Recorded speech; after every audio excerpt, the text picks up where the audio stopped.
Okay, so good afternoon, ladies and gents. Hope you're all doing well today. Hello there, Tony Tone. Good afternoon to you, Matthew. Good to see you guys. So this week so far has been a little bit mixed with what we've been looking at, what we've been trying to achieve. Um, the markets haven't, for the most part, really been going.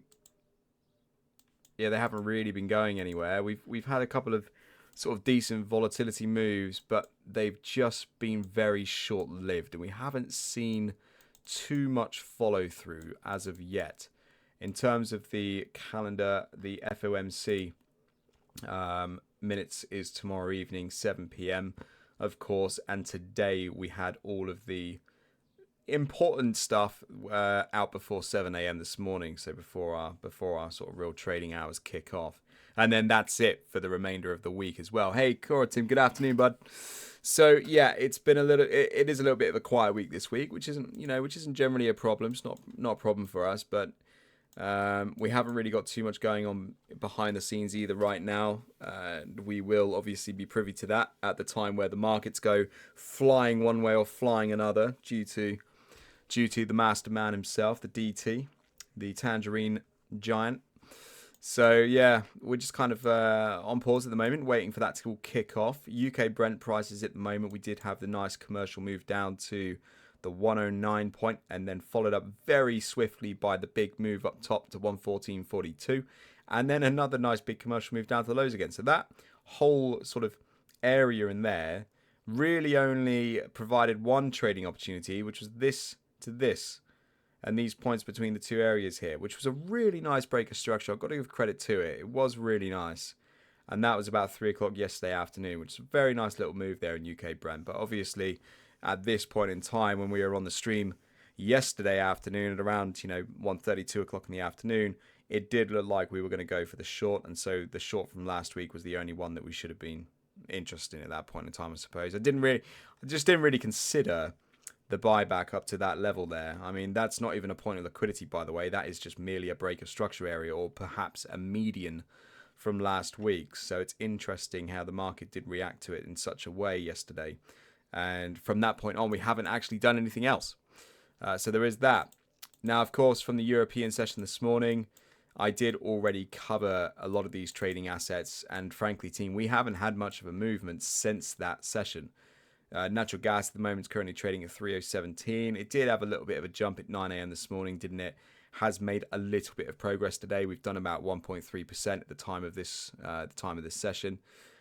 But again, guys, we're not. We haven't come back down to the 294, 292. Sorry. Yeah, we haven't come down to the 292 area. That's kind of the area that I'd like to consider getting back into this one. And so, whilst it's just running along sideways, it's really not going to be of interest. Moving on down into our metal markets, we already covered silver this morning. Gold is not doing anything. Silver's not really doing anything. We did get a couple of little intraday moves. Unfortunately, we did get tagged into the trade and then straight back out again. So that was quite frustrating, I suppose. But it is what it is. There was a second attempt as well, which would have been another stop out had you decided to go second burns on it, but yeah, not for me on that one. So we'll be letting this one settle now, as it's really doesn't look like it wants to go anywhere at the moment. And yeah, that really brings us back to the US indices. The European indices this morning were very mixed from me. The EU50 didn't really budge. We got a couple of bullish candles followed up by significant range.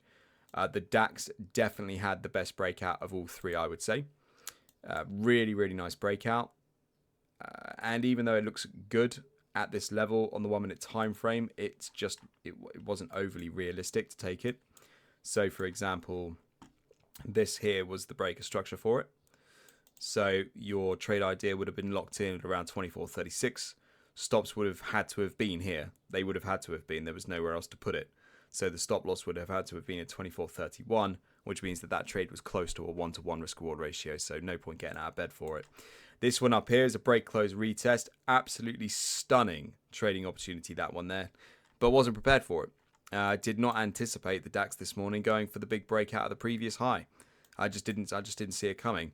So even though it was an absolutely stunning breakout and we did get all the criteria on side, and frankly, we are relatively adaptable. I just wasn't looking at it. I wasn't prepared for that kind of shift in sentiment. At this point in time, when we topped out up at the highs there at 24.65, the markets then just subsequently ranged the whole way through the day. And I didn't fancy going short when we had a move like this. So it was just all a little bit of a spanner in the works, to be honest, this morning in that DAX. And then we had the UK FTSE, and the UK FTSE was very, very short-lived. 8 a.m. breakout candle topped out at 10:35, and we got only a move up to 10:38 after that. So there was nowhere to trade. Looking for the rejection would have been the main play, and the market hasn't gone anywhere. We've actually been trading inside liquidity all day. So again, no real trading availability in that one. So it's been a bit slow.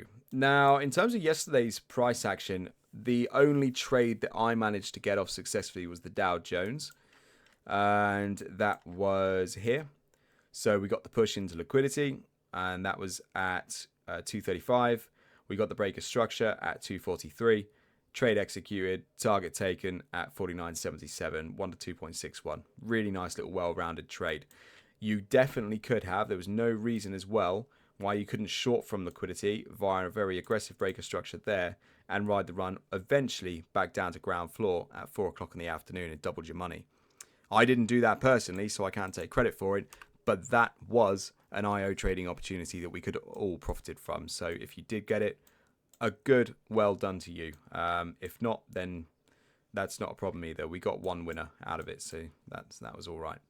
But the Dow Jones hasn't actually gone anywhere since then, ladies and gents, right? So we are trading in yesterday's parameters. So all I'm going to say to you regarding the Dow Jones is wait for the breaker structure from here to go long, or wait for a breaker structure following a rejection of the highs in there. And that's going to be your trading parameters, identical to yesterday's. Nothing changes. Remember that this area down here is big liquidity as well, so you really are trading between 49.77 and 49.53. Now the long will take place at this stage in here, and that's showing a 1 to 3.69, but we saw how that panned out for me yesterday. It did end up being a 1 to 2.67 because of where the stops were and stuff. So just remember that. You might get a bit better or a bit worse. And then the short is something like that. Maybe a 1 to 3, maybe a 1 to 2.8, for example. And we are looking for either the price rejection from this area in here or the price rejection from this area up here. Okay? And that's how we're navigating that Dow Jones chart. Now, in terms of the NAS 100 this afternoon, the US Tech Beast, we've got a really nice floor in the market here, as you guys can see. So we can just drag a nice big zone underneath all of that because that will be the 15-minute anchor point. We've got the nice big high up there. It's not absolutely perfect, but that's what we're going to work with. Really, really strong trading margins on this NAS 100. You've got an amalgamation, I would say, of breaker structure points. There's quite a few that can make up either one big one or, one big one for the long, one big one for the short. The aggressive breaker structures I would usually side with when it comes to trading margins like this. The reason being is because we get those stops as low or as high as possible.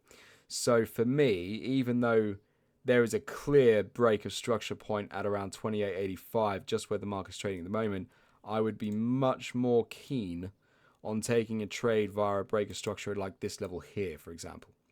Something like that, which gives us enough of a trading margin of the previous highs to make it worthwhile, but it also allows us the flexibility to have that stop loss right below the big area down here, which is going to yield a lot of protection. I mean, 1 to 2.73, we'll get our stop at the same sort of very final point of that zone, which means it's very nicely underneath all of these lows here on the floor, which also means finally that we're getting as much protection as possible into that stop loss.